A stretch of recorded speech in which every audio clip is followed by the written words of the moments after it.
Well, the very unconventional baseball season for the Toronto Blue Jays is over. They get their tail kicked in 8-2 by the Tampa Bay Rays and are eliminated in two games. And as much as I can come on here and blast some guys and get mad at Bo Bichette for the injuries and get mad at, Hyunjin Ryu for his terrible start and whatnot, I'm trying to take the approach I had back when the Leafs first made the postseason with Austin Matthews. And it's the exact same scenario to this point. They weren't expected to be here. They made it.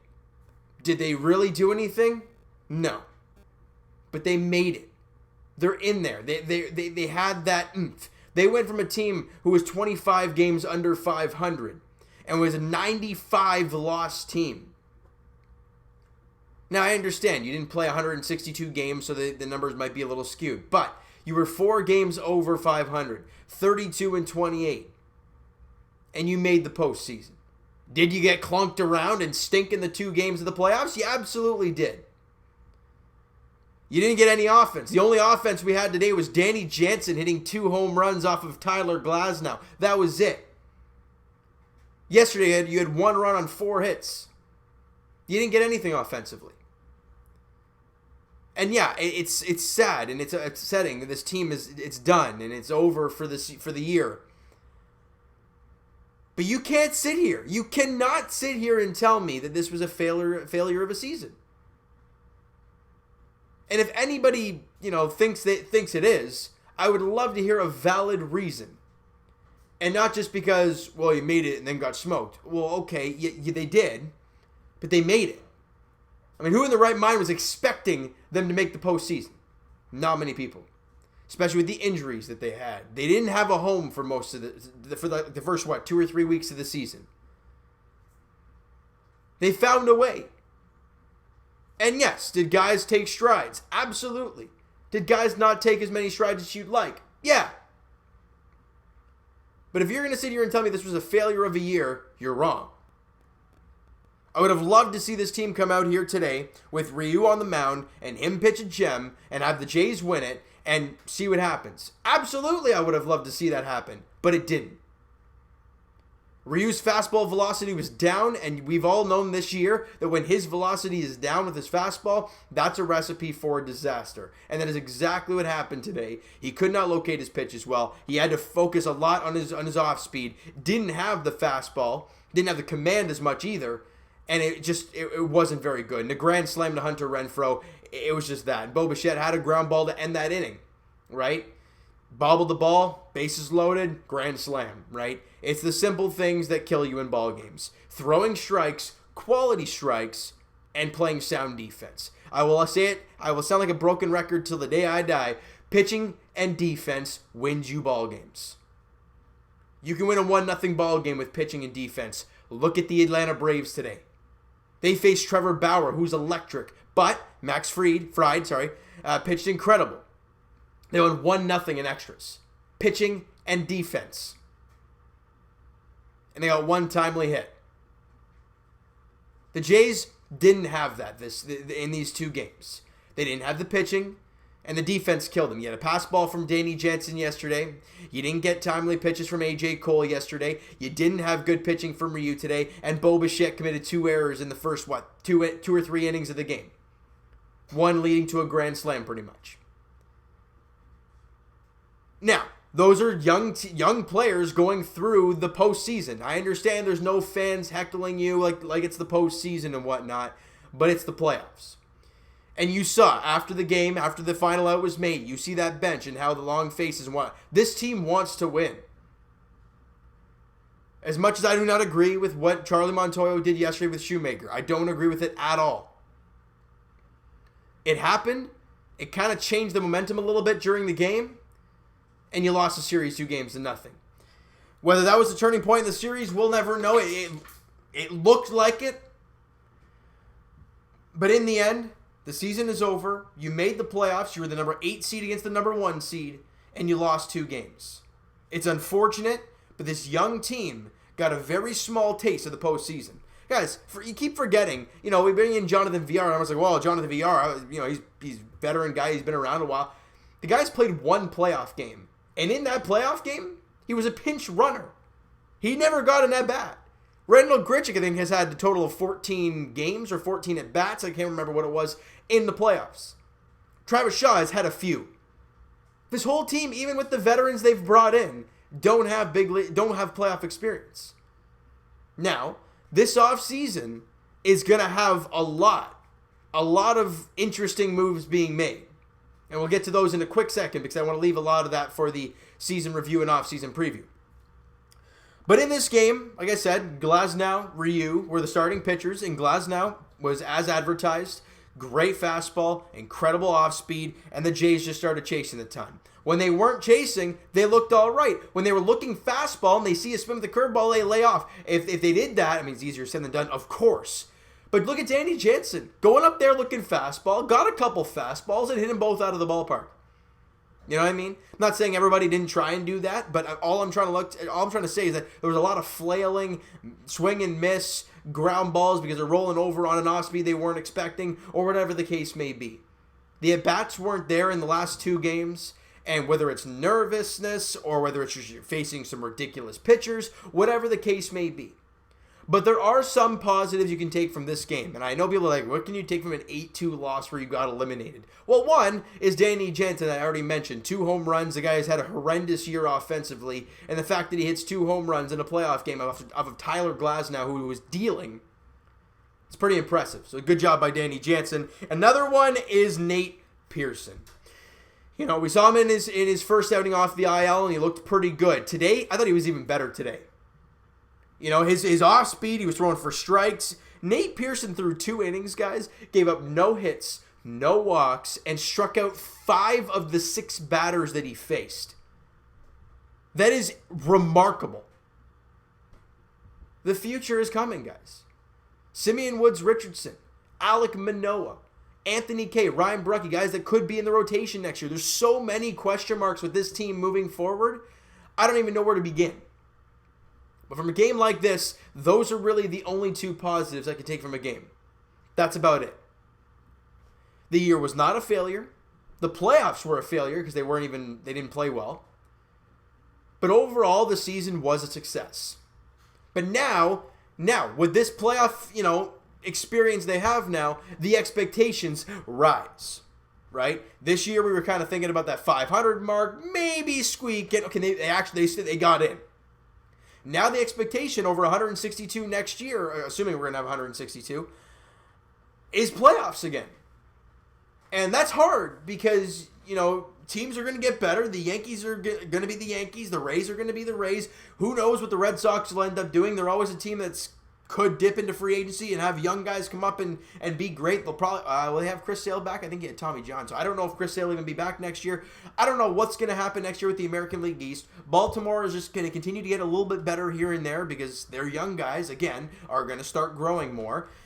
And the Blue Jays got to keep going with that. The guys like Kevin Biggio, Vladimir Guerrero Jr., Lourdes Gurriel, Teoscar Hernandez, Bo Bichette, all these guys are going to continue to grow. We saw the growth of Lourdes Gurriel Jr. late in the year. We saw Teoscar Hernandez's growth this season. You saw Biggio even be a lot better this year. So, yes, there's a lot of uncertainty going into the offseason. But what you do know is you have this core of young players that are going to continue to grow for your franchise.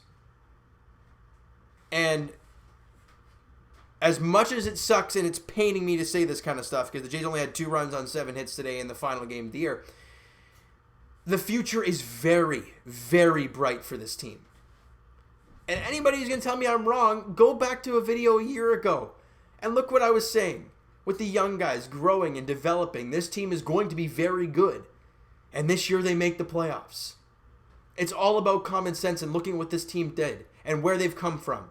There were 95 losses last year. They've put some pieces together. They signed Ryu. I understand he had a terrible game today, but if you go overall about the season, he was very good.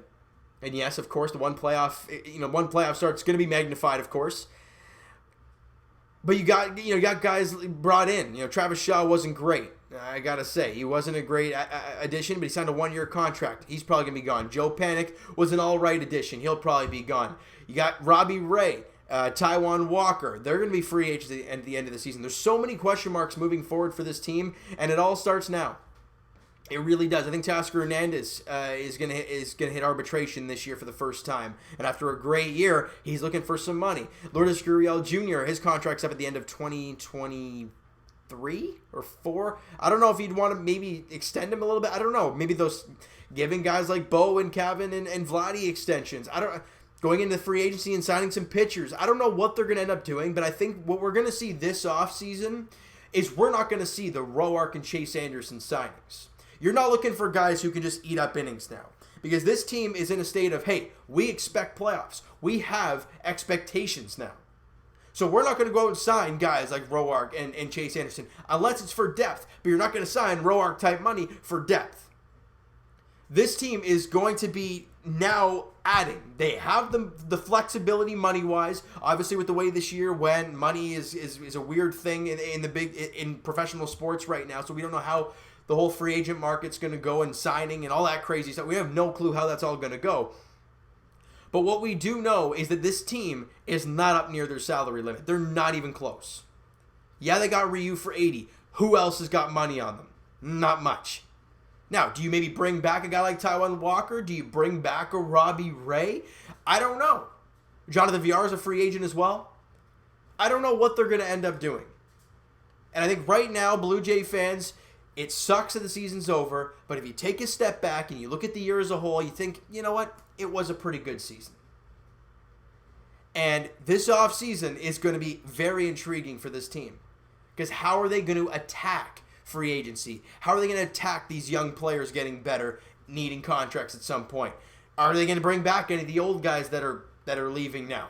I don't know what's going to end up happening. How are they going to, next spring training is going to be so incredible.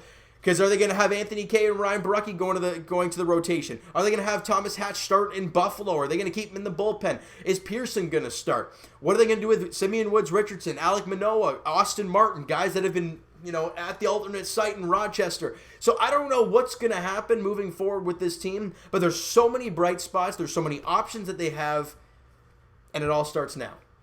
The offseason for the Toronto Blue Jays is beginning now. It sucks. But guys, in about a week or so, probably maybe Tuesday or Wednesday next week, I'll probably do the season review, off-season preview for the Toronto Blue Jays, and we'll talk about what's going to happen, what I think should happen. I'll look through free agents, but even if I look through the free agent market, we don't know what that market's even going to look like when it comes to money. So I don't know. But we'll talk about some off-season things, maybe some things that can be addressed. What should they do with guys like Hatch and whatnot moving forward? That's going to be something I'm going to touch on in that video in about a week. I don't really know. Guys, I think we're going to take a break from videos, though. It's been basically a straight run since, the end of July, I think it was? Beginning of July. When All Sports came back? Or was it? No, it was end of July, early August was when baseball returned.